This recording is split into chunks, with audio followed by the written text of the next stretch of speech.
Hello everyone, and welcome back to another episode of Terra-Tutorials. My name is Yeti, and I know that when I first started playing Terraria, my hands got tied up trying to move around the default keybinds for Terraria. As you can see here, these are all of the default keybinds.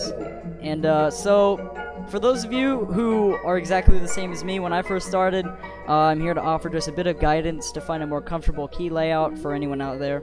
This is completely optional for anyone, and it's all based off of personal preference. So I'll show you the keybinds that I like to roll with, and I'll tell you why I have each of them this way, so you guys can get an understanding. But you definitely don't have to copy me. It's just a personal preference. But yeah, so up, down, left, and right, WASD, that's standard, easy. Jump, always space. Throw, I never actually have to throw things very often because I play single player. This is very useful for online play, so you don't have to reach into your inventory, grab something, and throw it out there. But I usually just like to keep this on T, because it's the standard. Inventory, I play a lot of computer games to where tab is the default for this, so just to keep a comfortable feeling of like going between games, I like to keep that on tab. Quick heal, this is very important. It needs to be something that I can reach to really fast in a tight situation where I need to use one of my health potions really fast without having to scroll all the way from side to side of my hotbar so that I can reach my potions, heal up, and then go back to my weapon. So I like to turn this to F, which is obviously right next to D, so I can just sort of reach over, use it really fast, and then get back into the action. Quick mana. This is really important for mages if they don't have the mana flower accessory, and if you don't know what that is, it's an accessory, I'll link it in the description. It's an accessory that automatically feeds you potions as you're using your weapons, so you don't have to use this. But I like to turn this to R, and I know that mount is already on R, we'll talk about that later, but R is definitely a button to where if you're shooting your weapon, it's always a habit that when you need to reload, you press the R button, because that's a default in a lot of other games. So R works the best for me specifically. Quick buff, I like to change this to either G or V or anywhere close to D, but this button only needs to be used once per boss fight, so it doesn't have to be that close. Sometimes you can just even keep it on B, just because a lot of other YouTubers refer to quick buff as B, so it would be a little bit confusing. But yeah, grapple, this is a very important button, and if I had the mouse for it, I would definitely bind this to one of the side buttons, one of the scroll buttons, because grapple is very important, and it ties to your right hand, because that's where the aim is. But I like to keep this on Q, and I know you may be thinking, how do you sort of go, like, how do you sort of run left and then use Q at the same time? If you're fast about it, you can grapple with your mouse and run left at the same time. So that's not really a problem for me. Auto select, always just left shift. That's just like a habit to keep your pinky there on that button, so it's very convenient to just be able to hold torches out in your cave or something. That is also a quick tip that I had in the last video. So yeah, smart cursor, we'll talk about this in a whole separate half of this video, because I'm going to include it in this video. I didn't think I needed to, but the keybinds video would obviously be too short. So I'm going to put the smart cursor video in this video. If you just...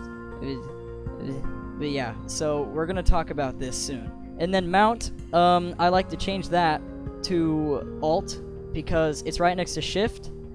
Or, well, it's right next to Space, and Space is jump. So mounting, it's like, it's just right there, you know, you just reach your thumb left.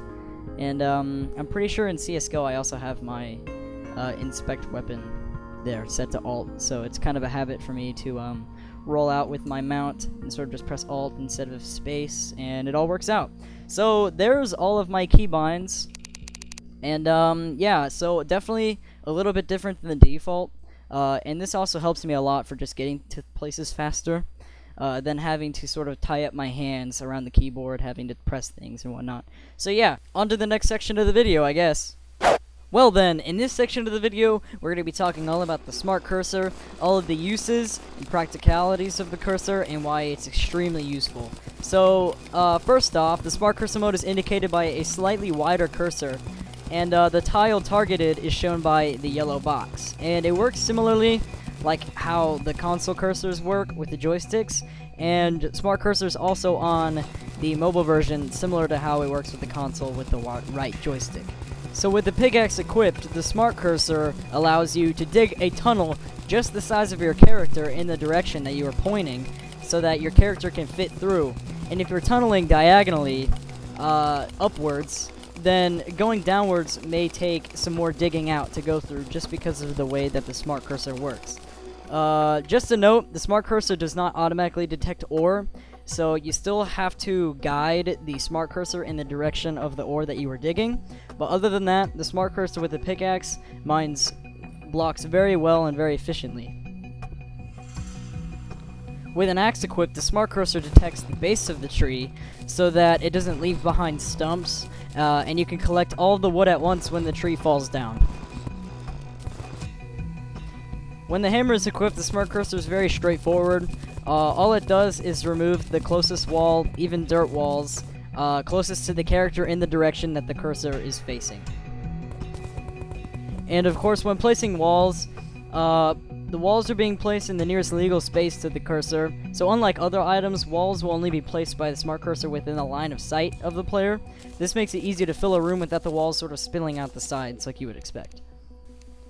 With platforms, the smart cursor used to be a little bit buggy, but they fixed it pretty well to where you can place them horizontally and diagonally with ease if you're on top of any of the platforms that are provided for you. And with the Minecart Track, they mechanically work the same way as platforms, so you can place them diagonally or horizontally in any fashion that you would like.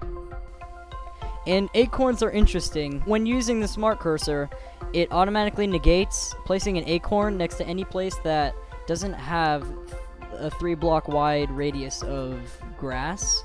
But you can still place an acorn there with the manual cursor, but the tree just won't grow if there's only 2 slots of grass. So the smart cursor is really useful to know where you can place saplings or acorns or wherever you want to without sort of placing them and then having them not grow. It's kind of awkward, but yeah. Well, I think that's it for this video. We've covered keybinds and the smart cursor in a single episode. I didn't really intend for that to happen, but I'm kind of in a rush, so I just wanted to fit them two together. So yeah, I hope you enjoyed that. In the next episode, hopefully, will be the basics on progression. That'll be an interesting topic, and hopefully I'll be able to make some sort of flowcharts for aesthetic purposes. So yeah, wishing me luck on that, and I will see you guys in the next one. Peace.